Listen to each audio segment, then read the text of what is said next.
This event is always the highlight of the year for me, and it's wonderful to see so many familiar faces and welcome new ones. It's also great to see such a packed room today, which really proves that Aurorans are deeply engaged in local issues, or that you all take any excuse to get out for a long lunch. Either way, I'm glad that you're all here. And thank you to the Royal Venetian team. The venue, food, and staff are always exceptional. And a huge thanks to the Aurora Chamber of Commerce. Sandra, you and your team do so much to support and unite our community. Let's give them a round of applause.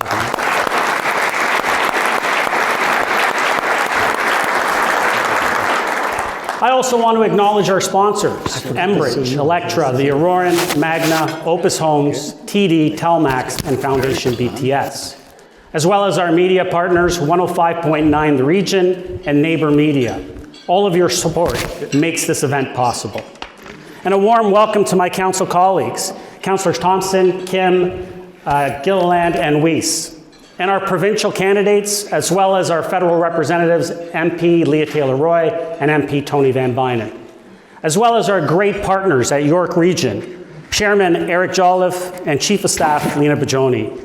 Thank you for supporting the wonderful quality of life that we enjoy here in Aurora, working with us to make programs and services as efficient and impactful as possible. But most importantly, thank you to all of you. Thank you to the businesses and organizations and community leaders shaping Aurora's future. You know, your dedication, talent, and passion truly inspires me. Now, in large part, thanks to you, I can proudly say that the state of the town is strong. Since 2019, we've welcomed nearly 400 new businesses to Aurora and added thousands of well-paying jobs. Our population has grown to over 65,000 and is projected to surpass 85,000 by 2051. And Aurora is home to some of the best public and private schools and is supported by exceptional healthcare providers, including Southlake, a hospital that we're all proud to contribute to. But what truly defines Aurora is its people, compassionate, engaged, innovative, and hardworking. We support one another, share a vision of Aurora as a future-focused and forward-thinking community that retains its small-town charm. We value a balanced lifestyle, care deeply for the environment, and take pride in our community events built in natural heritage and thriving businesses. And Aurora isn't just a suburb, it's a community with a distinct character, vision, and spirit. Now, I also want to recognize and thank town staff for their dedication, from our newest team members to our senior leadership. Now, since 2016, Doug Natarozny, our CAO, has strengthened the organization year after year, assembling an exceptional team and implementing the best systems to support residents while ensuring positive and responsible growth. Absolutely.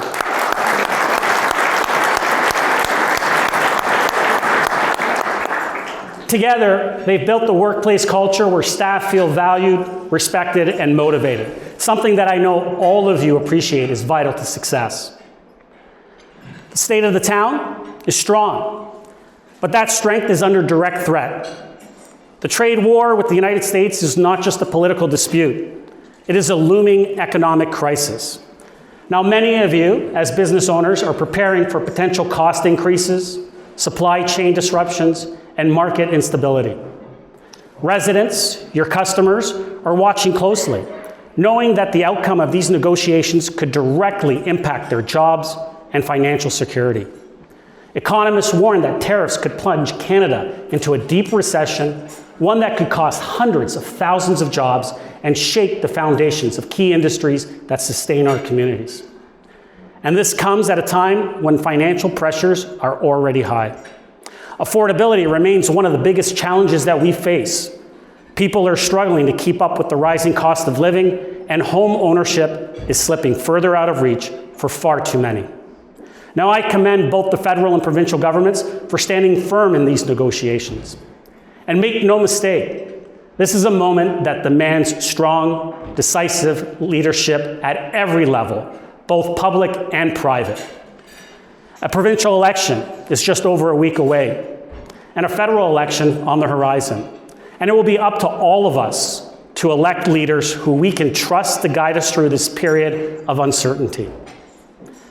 But my main message today is this. As we face immense challenges, the town of Aurora and I, as your mayor, remain steadfast in our commitment to building a safe, dynamic, and thriving community.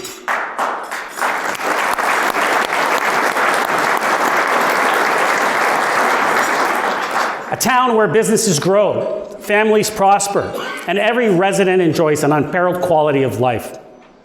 No matter what changes unfold, whether on the global stage, within other levels of government, you can be confident that we here at the town are making strategic, responsible decisions with your tax dollars, advancing key projects, and building a stronger, more resilient community.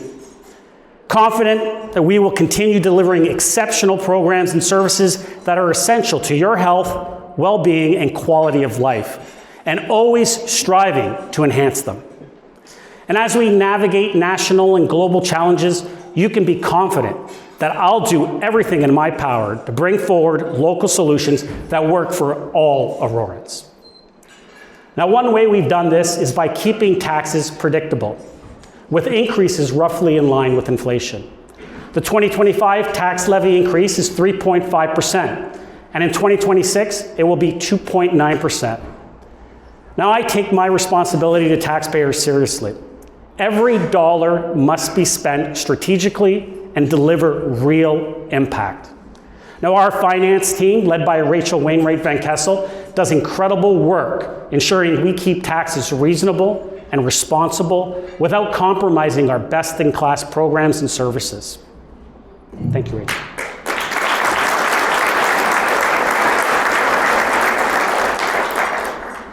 And these programs and services, the core of what we do, keeps Aurora moving and impacts lives every day.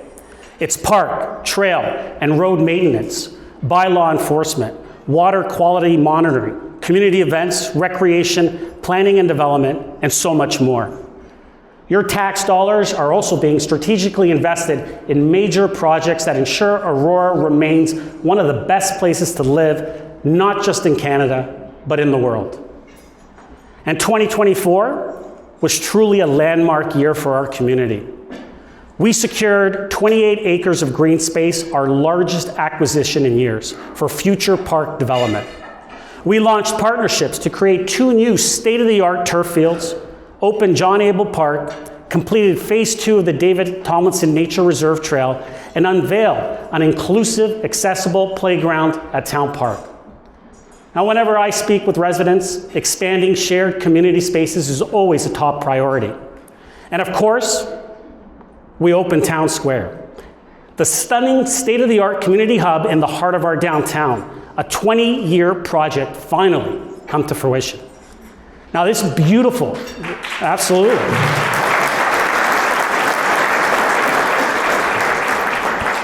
This beautiful, accessible addition to the Church Street School symbolizes our past and present coming together, a place to connect, celebrate, and experience world-class arts and culture.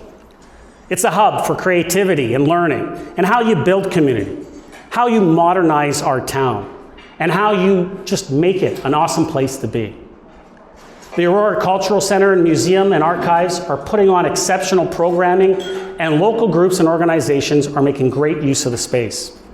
Jazz shows, documentary screenings and discussions, Let and Listen parties, art showcases, the Women's Summit, and big name acts like Donovan Woods, Danny Michael, Heather Bembrick, and Sloan.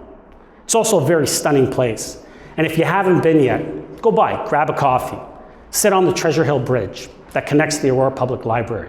You'll feel what makes it so special.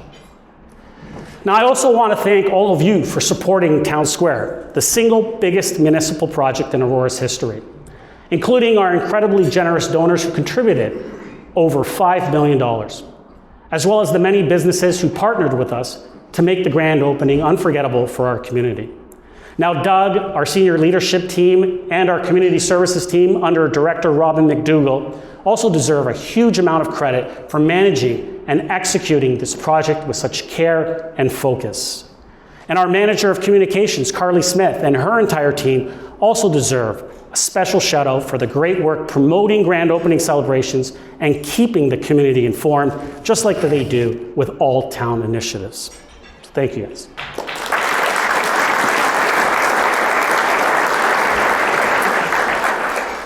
You know, I'm particularly proud that despite the really significant labor shortages that we saw during the pandemic and a huge rise in construction costs, we kept the price of Town Square very close to our original budget, something that many governments are struggling to do with major projects. A $51.9 million project was delivered at $59.7 million.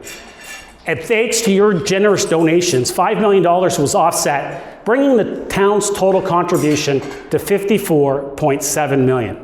Now this means that the town was responsible for a little over $2.7 million above the original budget for this once-in-a-lifetime investment, an asset that is now valued at $76.7 million. So thank you very much, everyone.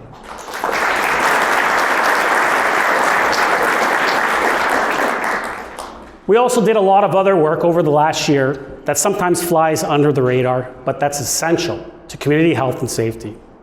That's maintaining and repairing hundreds of kilometers of roads and sidewalks, our water systems, and our sewers, the things that we all rely on every day. And we will continue delivering on this in 2025. We'll complete major road reconstructions, stormwater pond improvements, and upgrades to our public facilities. We're set to open the 7,500 square foot addition to the SARC in a couple of months, featuring a new full-size indoor gym and new program space.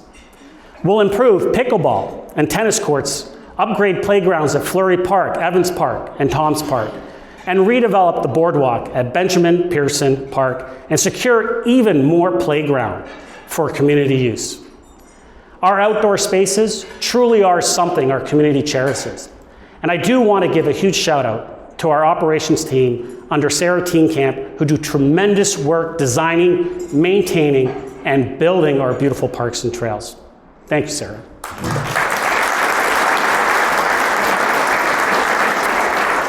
You know, we'll also be working to enhance road safety with a pedestrian crossing study in 2025 and launching a town-wide parking study to better align our resources with economic development and environmental goals. Now, all these efforts, creating more parks, enhancing facilities, maintaining key infrastructure, are about delivering the things that matter most to Aurorans. That you can move safely on roads and sidewalks, whether driving, biking, or walking. That you have access to the spaces and services that are essential to your physical and mental well-being, and where you can build meaningful connections with one another. And you can be confident that no matter what's happening around us, whether it's a trade war or changes at the provincial and federal level, that I'll continue ensuring that we deliver what's needed to maintain our exceptional quality of life here in Aurora. You know, a big part of this is also continuing to listen to our community. That's all of you, to understand your priorities, as well as refining and strengthening service and program delivery. You know, at the town, Doug, the team, council, all of us are constantly working to be even more efficient and responsive to the evolving needs of our community. This includes reaffirming our core values as an organization, strengthening our goal-setting framework with cutting-edge technology, and aligning departments to better achieve our objectives. A lot of this fundamental work is being led by our fantastic corporate services department under Director Patricia Desarios. Thank you, Patricia.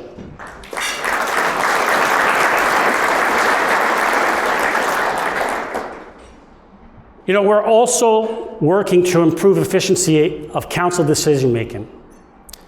Last year, I made the decision to dissolve our twice-monthly general committee meetings into a single monthly committee of the whole.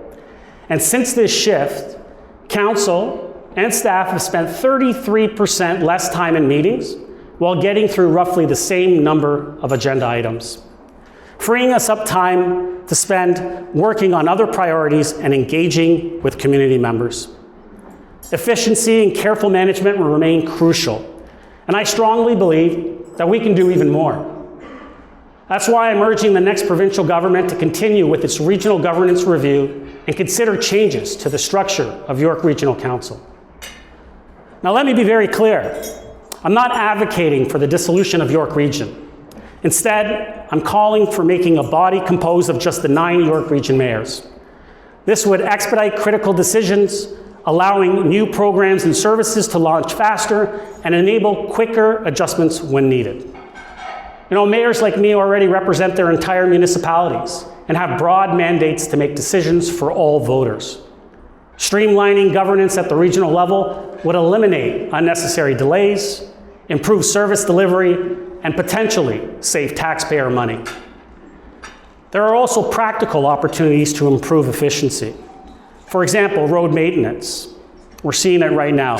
Currently, the region often plows the road while the town plows the sidewalk on the same stretch. This duplication is inefficient and should be handled by local municipalities.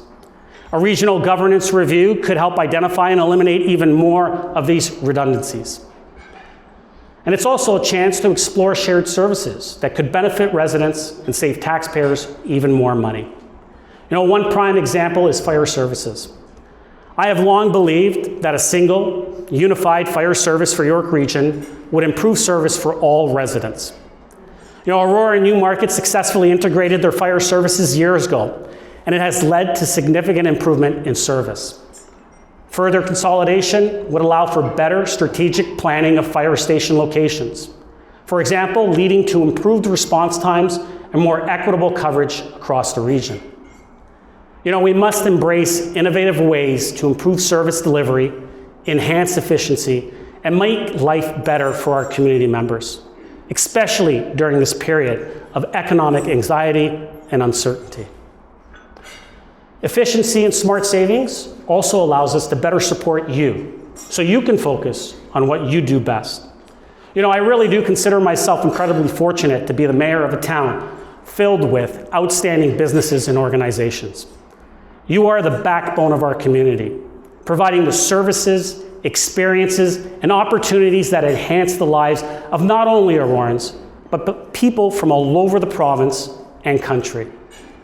From our vibrant sports and community groups like Aurora Minor Hockey, Aurora Youth Soccer, the Historical Society, the Farmers Market, the Aurora Black Community Association, the Legion, and the Aurora Community Arboretum, to the many organizations supporting our most vulnerable residents, such as Welcoming Arms, Able Network, Aurora Food Pantry, Chats, Yellow Brick House, and Northridge Community Church. Your work makes a real difference. I also want to acknowledge the businesses that give generously to these causes through initiatives like my Mayor's Golf Classic and the Town's United Way campaign. Your contributions strengthen our entire community, and I sincerely thank each and every one of you. Aurora is also home to major business powerhouses like Desjardins Insurance, Bulk Barn, Pregel, Kirchhoff Automotive, and Genpack LP, industry leaders that support thousands of well-paying jobs. And of course, we have our small businesses that make Aurora truly special. Today isn't just about laying out the vision for the future, it's about celebrating you.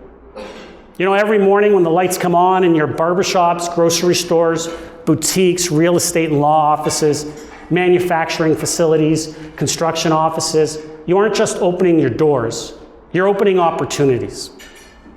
Think of places like Tina's Grill, Casa Carbone, Wicked Eats, Saffron, and Sweet Duchess, where families come together over meals that become cherished memories. Or Duke's Castle Barbershop, where kids get their first unforgettable haircut. Or Oak Ridge's Fashion, where finding that perfect summer outfit makes you feel like $1 million. Businesses like Lifestyle Home Creations, Finley Restoration, and Greenside Up Contracting help build dreams, whether it's a stunning kitchen remodel or a backyard oasis. And our dentists, physiotherapists, and pharmacists keep us healthy. Our gyms and fitness studios, like Aurora Athletic Club, keep us active and connected. And businesses like Foundation BTS, Beyond Your Ledger, and Pedler and Pollard Law help fellow entrepreneurs chase their dreams. You provide young people with their first jobs, teaching responsibility, confidence, and the value of hard work. You create career paths where people grow, learn new skills, and achieve more than they've ever imagined. And let's not forget, many of you are at the forefront of innovation. Companies like Flowwater, Almac Industrial Systems, Ultron Modules, and Econolite prove that big ideas can thrive in a small town like Aurora. And you know, we're not just keeping up, we're leading the way. In 2024, we welcomed even more great businesses. Cavallio Martial Arts, Just Kidding Playground and Parties, Macaque Contemporary Art Gallery, On Green Golf, Saltbox Cafe, and so many more. And to all of you, I'm incredibly proud. You inspire me every day, and you prove that Aurora's greatest asset is its unstoppable business community. Now, we may not have the financial resources of higher levels of government to offer grants and tax subsidies, but we do excel at providing the fundamentals. We create a community where people want to live, work, and invest, where your customers, families, and employees have access to unparalleled programs and services that enrich their lives. Simply put, Aurora's competitive business advantage is our incredible quality of life. Our economic development team, alongside the Economic Development Corporation, also continues to drive investment, support businesses, and enhance the vibrancy of our downtown. Some of the work that we've done over the last few years include a target sector analysis, identifying industries with the highest potential for growth. The Emerging Aurora campaign, showcasing how local startups thrive in our town.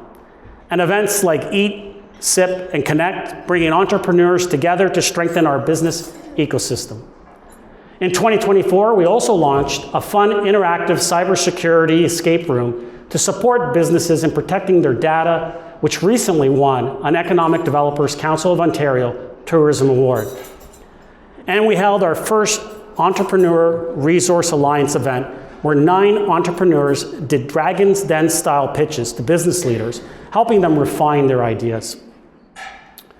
Your success isn't just important, it's essential. And when you thrive, we all do. And when you hit hard times, we feel it too.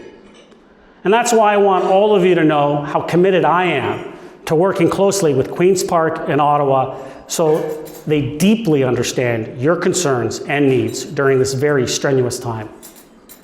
You know, if the US does go through with blanket tariffs, government support in Canada needs to be swift, strategic, and substantial. Not just to protect jobs, but to stabilize industries and safeguard our local economy from major disruption.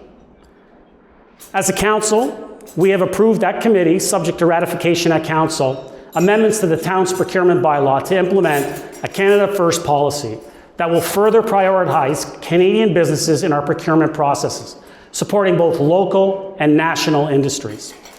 And in the coming weeks, I will also be convening a Mayor's Economic Task Force, bringing together business and community leaders, including some of you in this room, to hear your concerns directly, identify solutions, and assure that I can effectively advocate on your behalf. Now, at the same time, I will continue urging our residents to shop local, to shop Canadian, and support businesses, including international ones, that invest in our country, create Canadian jobs, and contribute to our economy.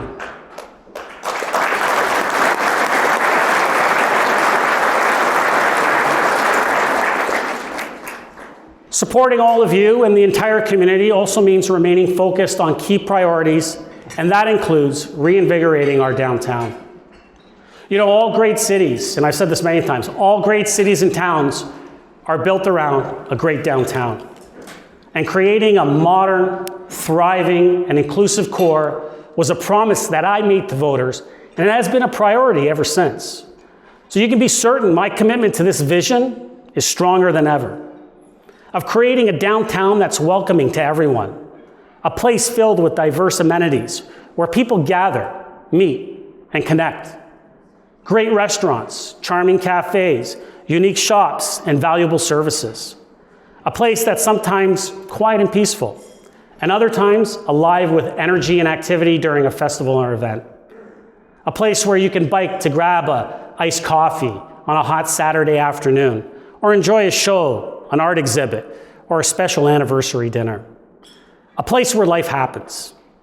And the addition of the town square is already helping us achieve this vision. And many of you have told me it has already provided a boost to your businesses. And the best part, there's still so much exciting work ahead. This includes the Yonge streetscape redesign and a major project that our Economic Development Board will be closely collaborating on. A key goal of this project is seamlessly integrating the downtown business core with town square while also modernizing essential infrastructure. We'll be upgrading streetlights, sidewalks, and crosswalks, enhancing accessibility, and adding new landscaping, street furniture, and signage. We're also tackling long overdue upgrades, including replacing sewer mains that have served us since 1932. These improvements will breathe even more life into our downtown and significantly complement Town Square. And a central part of this redesign is hearing from all of you. Now, we already have a page up on Engage Aurora to gather community input, and next Tuesday, February 25th, we're hosting an open house at Aurora Town Hall from 5 to 8 p.m. Now, I really do encourage all of you to attend to learn more about the project and share your thoughts. Now, great downtowns also have people living there to support business and bring energy to the spaces. And that's why we've been strategically directing more growth into our core and prioritizing mixed-use developments as outlined in our updated official plan. Now, our planning development team, led by Director Marco Ramuno, I know all of you know Marco, right? He's done it, yes. He's done an exceptional job, absolutely. He's done an exceptional job ensuring that we're building faster and more sustainable. And I know all of you developers know that he's trying to get us done quickly as possible, so thank you, Marco. But building near and around the core also encourages the denser, transit-oriented housing that communities like ours really do need. And now we're ready to take this step further.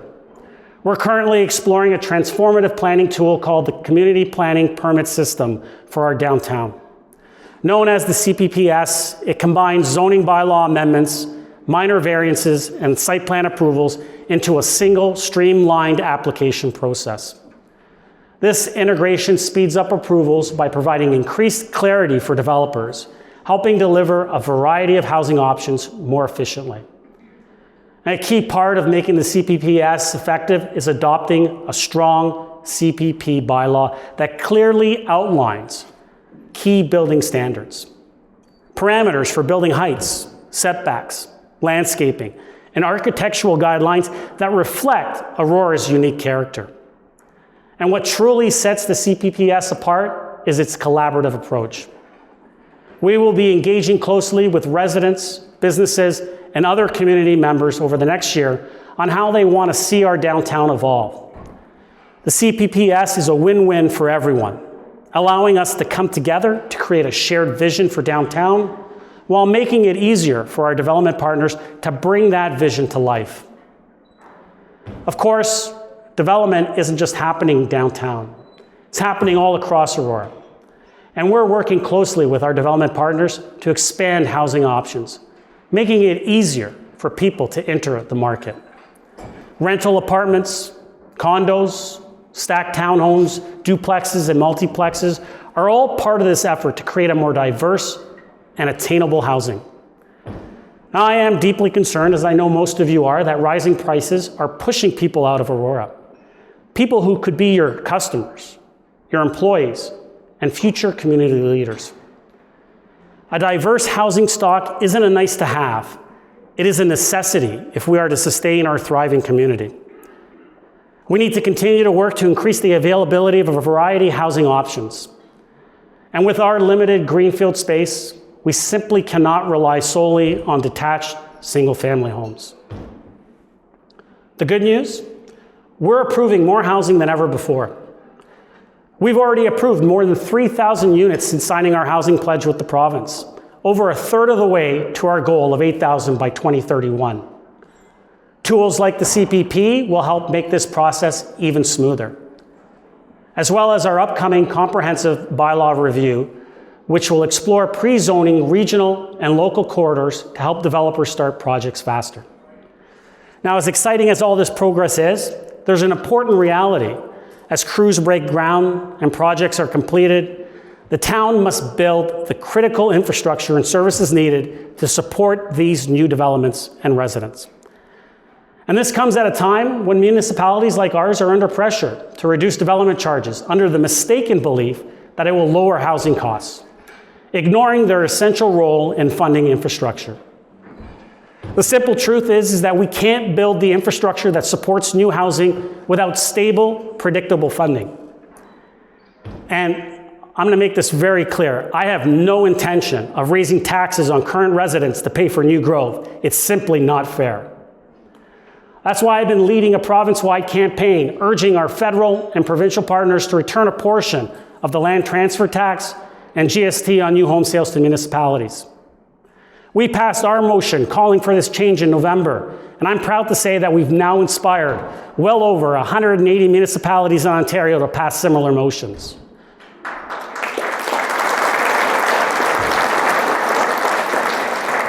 I'm proud of this work, and I won't stop advocating for it. The land transfer tax and GST on new home sales belong to our residents, our community. Municipalities should receive a share of this revenue so we can build the infrastructure that we need to support growth. Frankly, it's our money. It's only fair. We also know most needs to be done to create truly affordable housing in our community, both for ownership and rental.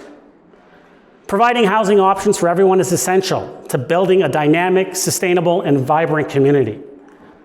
But what is affordable housing? Everyone talks about it. Everyone says we need it. But no one says what they mean. Affordable housing is specifically defined as housing that costs 30% or less of the income of low to moderate earners.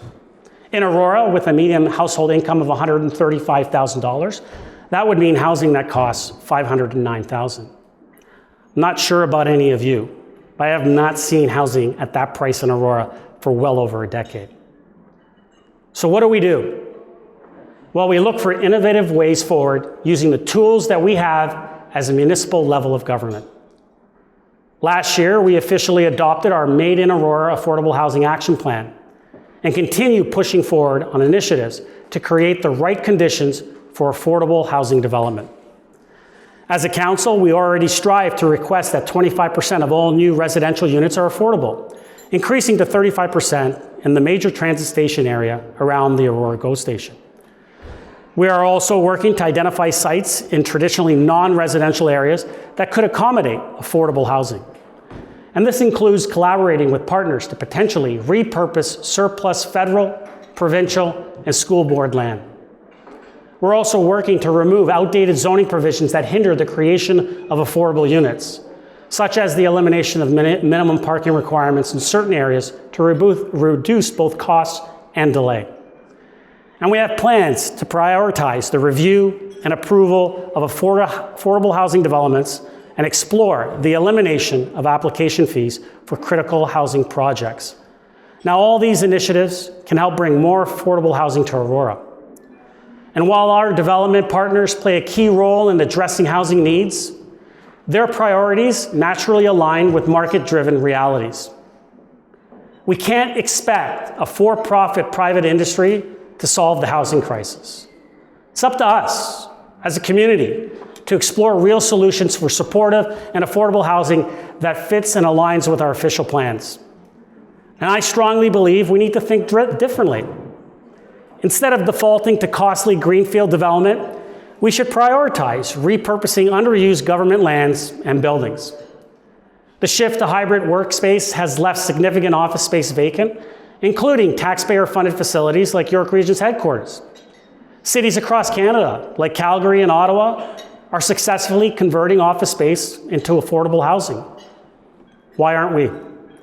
Before investing millions in new builds, let's take a harder look at all publicly owned properties, municipal, regional, provincial, federal, and school board owned, and explore repurposing opportunities.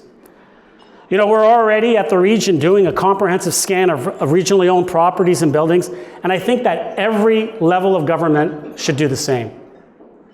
Bottom line, taxpayers already own these buildings.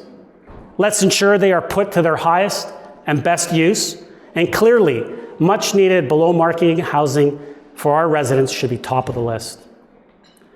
Innovative solutions like this can provide housing faster, at lower costs, and in locations often already equipped with essential services. And I'm committed to continuing these important conversations with my colleagues at all levels. But we need to be very honest about the fact that if we want truly affordable housing, governments need to subsidize it. To all of you, I want to thank you for being here today as I outline the state of the town and the work that we're doing to strengthen our community. We are strong, but I know that for many of you, uncertainty isn't just a headline, it's something that you deal with every day and now more than ever. But here's what you can be certain about. Aurora is a place where businesses are valued, supported, and set up to succeed. You can be certain that we are staying focused on the fundamentals, keeping taxes predictable, cutting red tape, and making it easier for businesses to grow. And you can be certain that we are investing in the kind of community that attracts talent, customers, and new opportunities. Because a strong economy starts with a strong, vibrant town. And you can be certain that I will continue advocating for you, whether it's at the regional level, at Queen's Park, or in Ottawa, so that your voices, Aurora voices, are heard and your businesses get the support that they need. You know, this is a challenging time, but challenges don't define us. It's how we respond to them that does. And we've been through trying times together and showed our resilience as a community. In Aurora, we respond by staying focused, working together, and moving forward. So everyone, thank you for your hard work, your investment in this town, and for being the driving force behind Aurora's success. Let's keep building, let's keep pushing forward, and let's keep making Aurora the best place to do business and call home. Thank you, everyone.